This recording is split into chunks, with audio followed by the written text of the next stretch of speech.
in the new series of video diaries of the world premiere of Grope the movie. I'm Michelle, and I'm a playwright. I'm a writer of musical comedy. I like that. Time for Tom. It may surprise you that I have chosen to share the last months of Tom's life with you. With this video diary, I hope to introduce him to as many people as possible. The series begins with Major, the Miners and me. I've never been so angry and knew I had to fight against this thoughtless decision. What I didn't know was the effects this would have on me, my marriage and my family. Video Diaries starts tonight, 10:50 on BBC Two.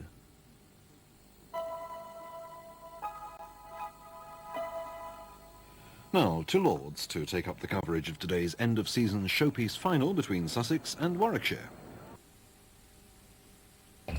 Today accept fight. The challenger rocked the Russian giant with a move of such ingenuity, there's only one mention of it happening before in tournament play, that a first victory in this marathon seemed possible.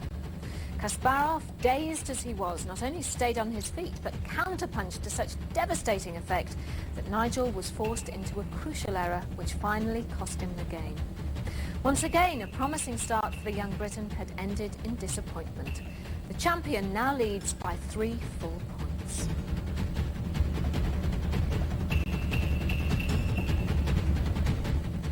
Hello and welcome to the Times World Chess Championship at the end of a most dramatic day here at the Savoy Theatre. Coming up later in the programme, an interview with Garry Kasparov taken just minutes after Nigel Short had resigned. But for now, with me are Grandmaster Daniel King and Woman International Master Cathy Forbes. Now, Daniel, Nigel Short was playing with the white pieces, had the advantage of that today, and his opening seemed fairly hopeful, didn't it? It was. He again played very aggressively against Kasparov's Sicilian, and he looked to have a very promising position. Until we came to move 7 and move 8, Kasparov was playing black, and something very interesting happened there, didn't it? That's right. For the first time in the match, Kasparov offered to fight. Now, he played his queen out to b6. That was move 7. That's right, and this is one of the most dangerous openings there are for both sides. And there he took the pawn on b2. He took a pawn off. Short offered this pawn. It's called the poisoned pawn variation of the Najdorf Sicilian. That was his offer of the fight, wasn't it? That's right, and Kasparov took the pawn, so Short built up a very dangerous attack, and, well, very sharp game developed. Can we have a look at that on Fritz, our tame computer, just to analyse that a little bit more? Okay, so the queen came out. That was Kasparov playing black. That's Kasparov playing black, and the queen's threatening to zap down here and take the pawn. And Short could simply defend this pawn, but... By moving it forward? Perhaps just defending it, perhaps with the rook coming to this square, or there are other ways as well, but instead he just simply offered this pawn. He just moved his queen up, and Kasparov came down and took the pawn off. It's always terribly dangerous moving your queen out very early in the opening. The problem is that the queen can get hit around all over the place, and Short has very quick development for his pieces. Cathy, were you surprised at Nigel Short offering this opening? Well, yeah, these moves were all bashed out very quickly by both sides, and you know, in a few minutes we just had this incredibly sharp position on the board, and we could be pretty sure that the result was likely to be decisive today. Couldn't imagine a sort of peace or truce breaking out at all. No, this was war, wasn't it? Gloves were off. Yeah. Let's move on to move 14, which is a terribly interesting point in the match, because this actually hadn't been seen before. This is where both players entered uncharted waters. Why, Daniel?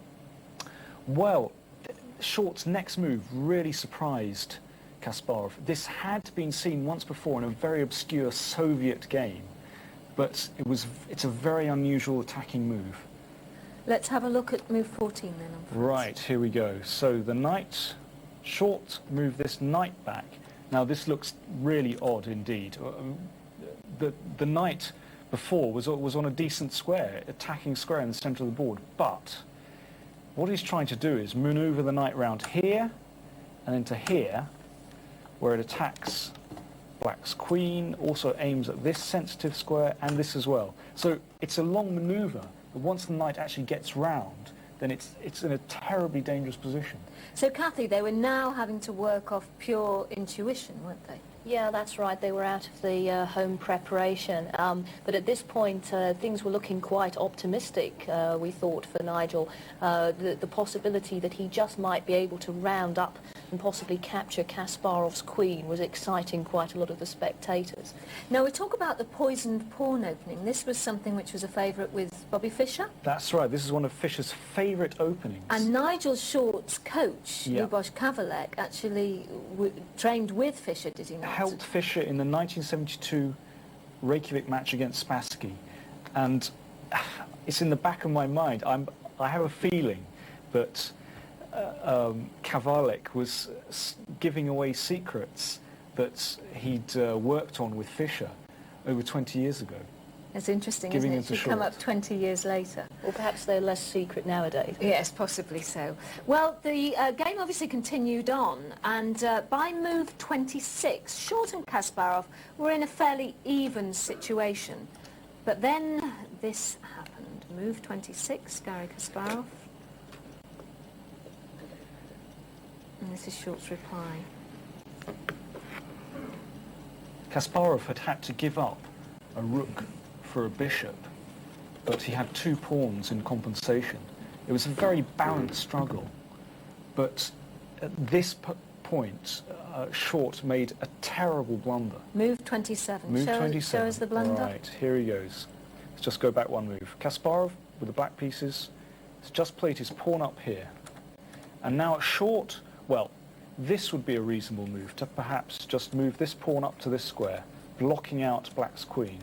But instead, Short played his bishop up there, and Kasparov simply took this pawn off. Now, of course, Short had seen this, and he'd calculated that he could move the rook across here with some kind of attack down there, but Kasparov can refute this very easily, perhaps just by moving his knight up the board. So Short here. had miscalculated. He miscalculated, and after this, Kasparov had grabbed another pawn, and his position was hopeless. Short's position was hopeless. Kathy, was Kasparov beating Short then in this middle game?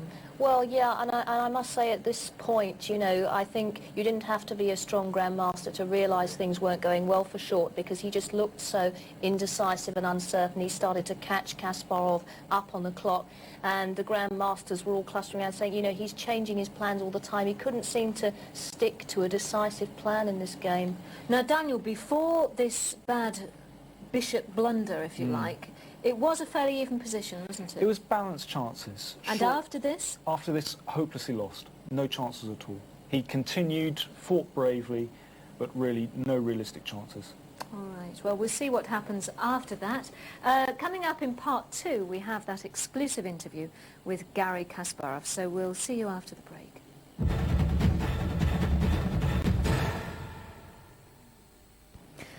Last time we saw the game, we left Nigel Short having just made a very bad blunder with his bishop on move 27.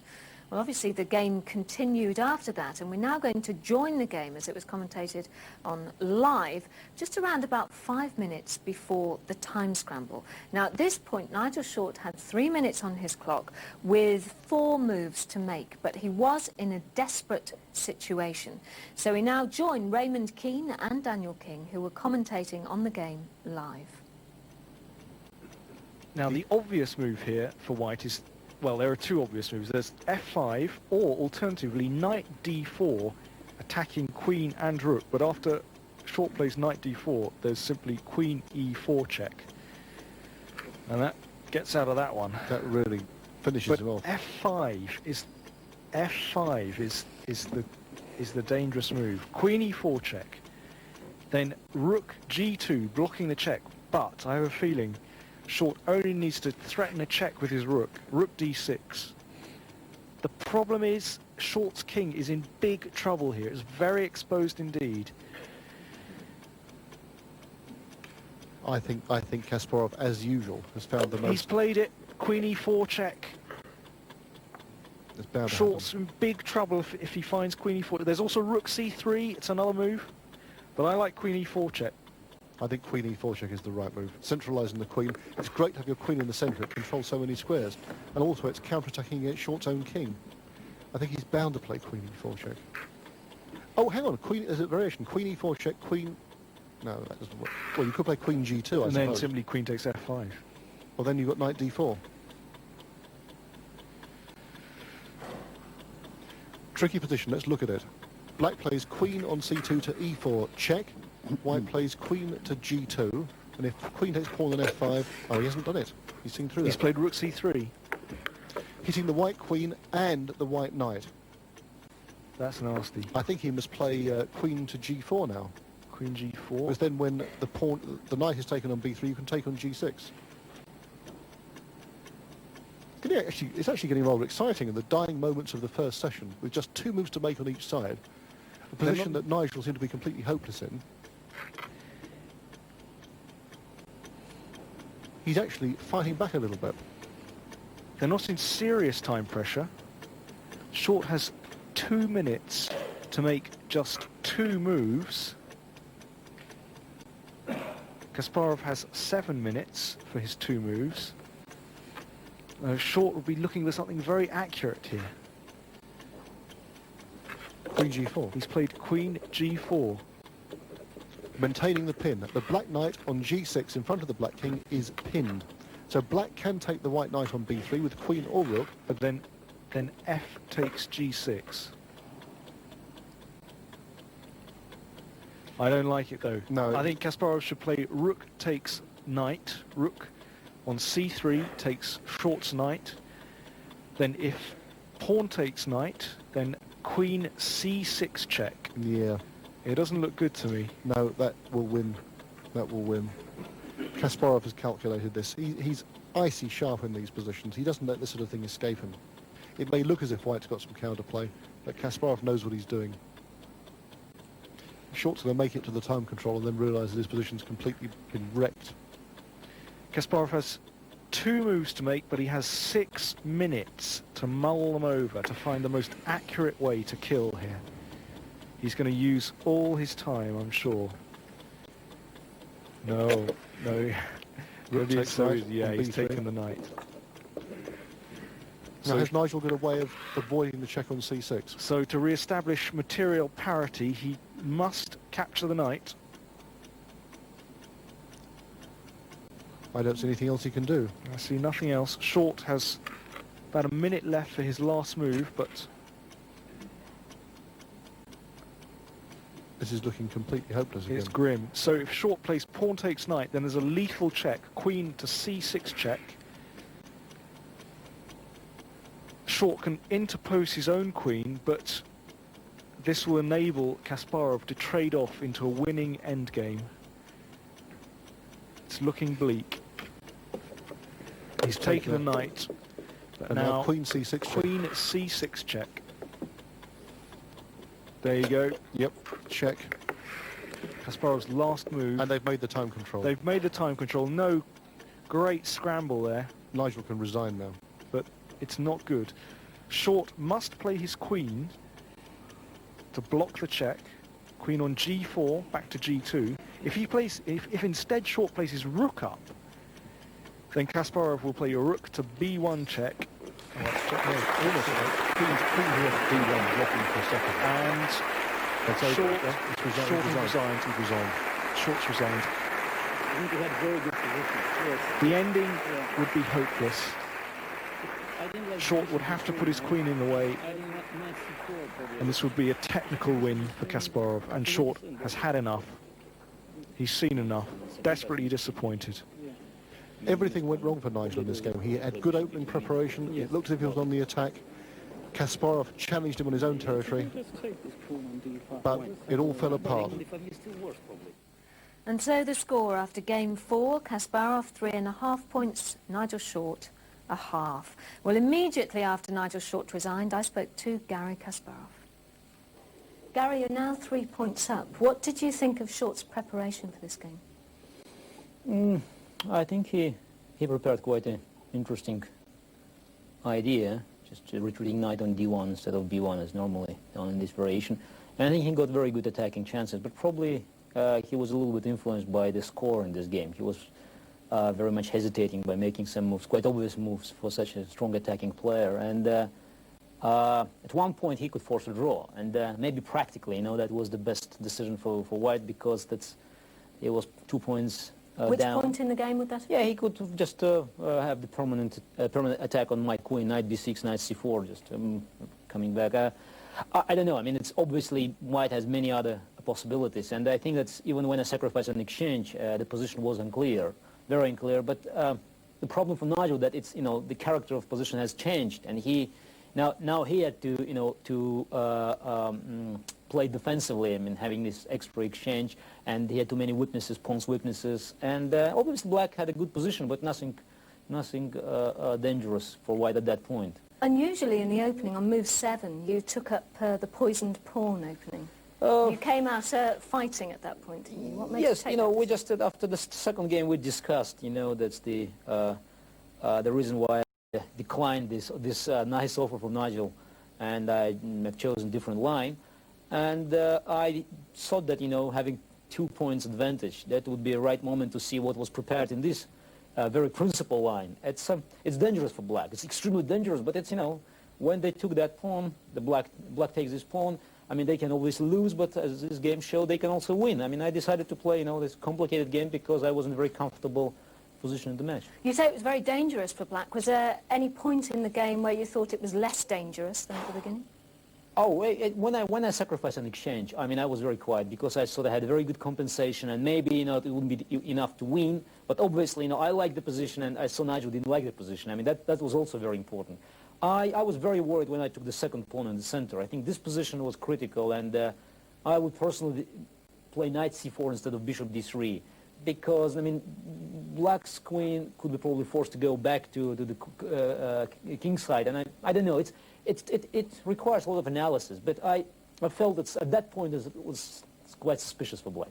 Now, you say that White could have forced a draw at one point. What do you think Short's biggest mistake was during the game?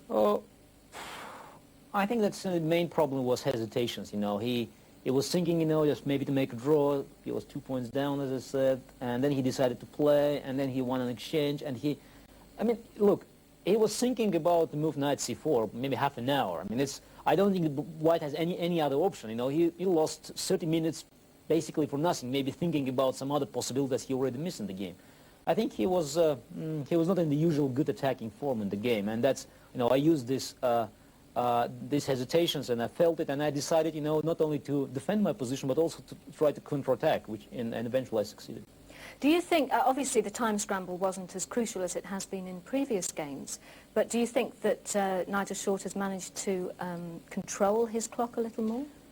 Yeah, we both did a little bit better than in previous games, and as you pointed out correctly, the time trouble was not important, because when we went to kind of time trouble, my position was, I think, winning. Well, you're 3 points up now, Gary. It's a nice lead, you know. It is a nice lead. I never had such a lead in the World Championship match yet, but again, it's a long match, and you know, as the game today proved, you know, anything can happen. It's you know, we're playing fighting chess, and that's obviously, you know, I cannot play, you know, just sitting on my back and watching Nigel and just making draws. I mean, I have to fight, and the fight is not over, and that's my concern. Now, in 1984, let's go back 9 years, when you made your first bid for the championship, you went 4 down against Karpov. What did it feel like then? That was not very pleasant feelings, and I don't know. Can I repeat, you know, this Karpov's achievement and to win the fourth game in this match and to be 4 points ahead? But what I learned in my first match with Karpov, that even having the big lead, it's very dangerous, very risky, even for such a player like Karpov to stop attacking. You know, just to wait.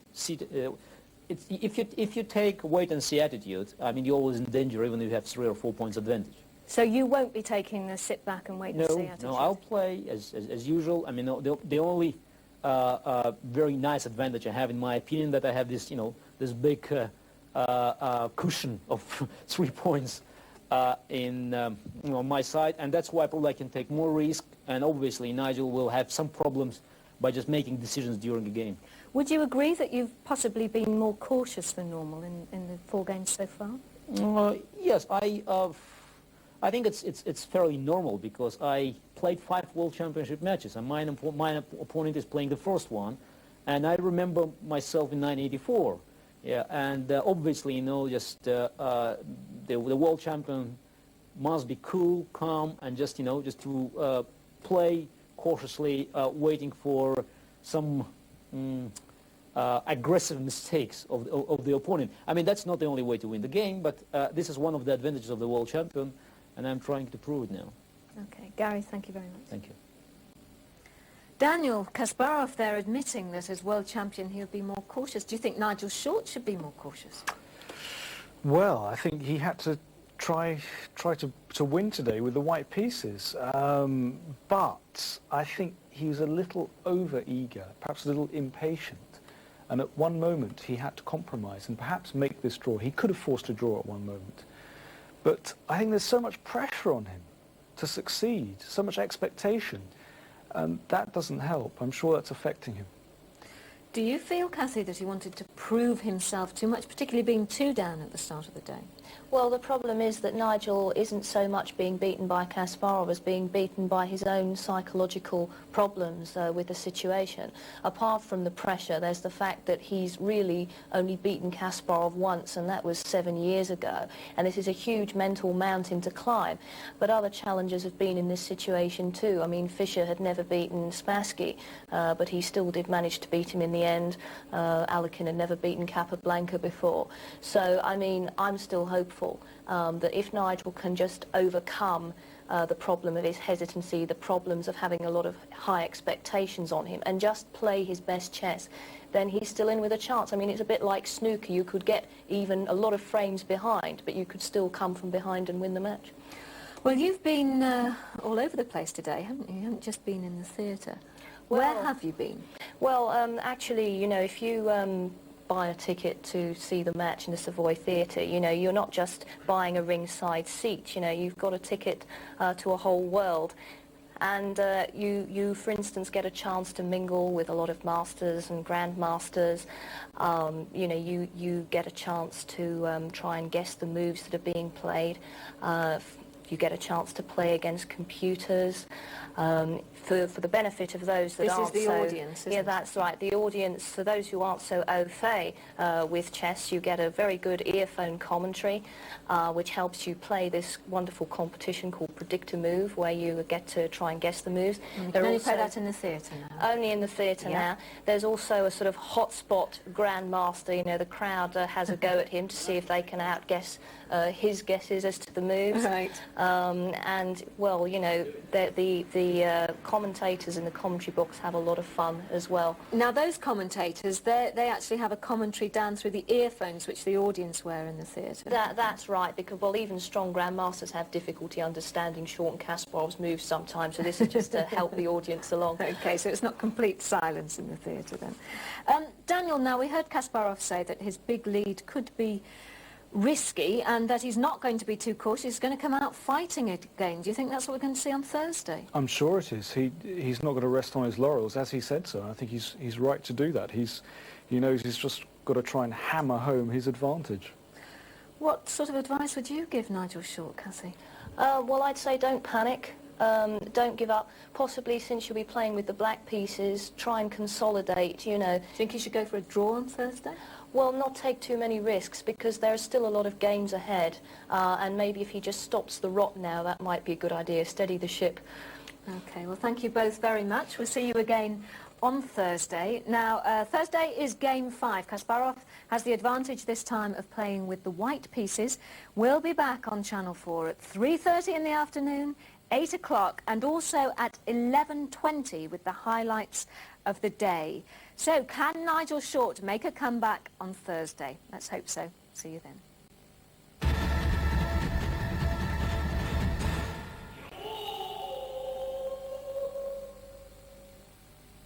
Times when you couldn't go anywhere without hearing the words and... No way! Wait! Well, those times are back. Excellent. as the world gets ready to party on to Wayne's World 2. It's the first Wayne's World 2, but their humour owes much to a king of comedy this side of the Atlantic. When you worked in Britain, I believe you were a writer for Timmy Mallet. Do you see him as your sort of comic guru? I worship the man. I moved to England to touch the hem of his garment.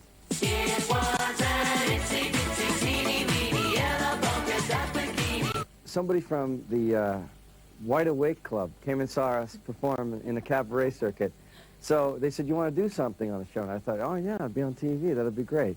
So we did a thing called the Sound Asleep Club. Here's some earrings made out of spoons. Now all you need is some spoons, some string, and a piece of tape. Having left London in the mid-80s, Mike landed a job as a writer on the US cult comedy show Saturday Night Live. Here he met Dana Carvey, and together they created Wayne's World, and its success just took off. Your parents are from Liverpool. That's right. Can you do a Scouser accent for us? I could try, like, up and down. I had a squirrel on the bus, I threw it in the mucky Mersey, like. Great. That's canny, that's canny. That's not bad, yeah. Not bad, like. Great. Cookbook, that's my favourite one. Man says, I don't have an accent.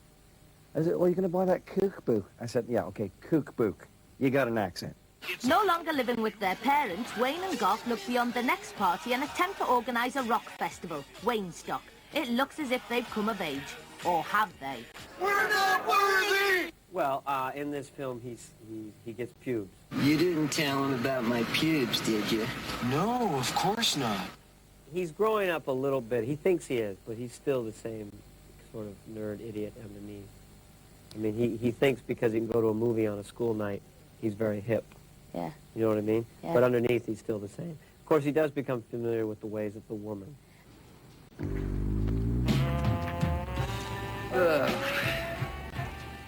Joe. What's your name? Garth Algar. What's yours? I'm Honey. Horney. Nice to meet you, Miss Horny. That's Horney. What about the scenes that you did with Kim Basinger? Were you nervous about them, or did you enjoy them? When I wrote the part of Honey Horney, she was my first choice. Yeah. And when she agreed to do it, I was thrilled. But I was a bit nervous, yeah. Well, yeah, you know, it's a little intense, yeah. Take me, Garth. Where? I'm low on gas and you need a jacket. I'm gonna be frank. Okay. Can I still be Garth? Shut up and kiss me.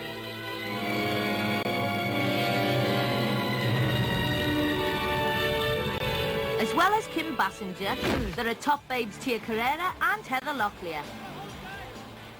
There is a God. Heather be thy name. But what did they think of me? I would say that you're a Sinead O'Connor meets, you think, Kim Basinger. That's good. I like that, yeah. Yeah, that's what I think, yeah. May I touch your head? Yeah, go on. Okay. I'll let you. Go on, go Thank ahead. you. That feels so cool. Mike's second film didn't set the box office alight. Charlie, there's something I've been meaning to tell you. But Wayne's World 2 hit the top in the States in the first week of its release. Do you think that Wayne's World will run and run? Will we have Wayne's World 25? I don't know. You know, I have no master plan. For me, I'm just happy to have a job. I always feel that the no-talent police are going to come and arrest me and take me away. And if they don't get me, they at least have a warrant out for my arrest. The Word.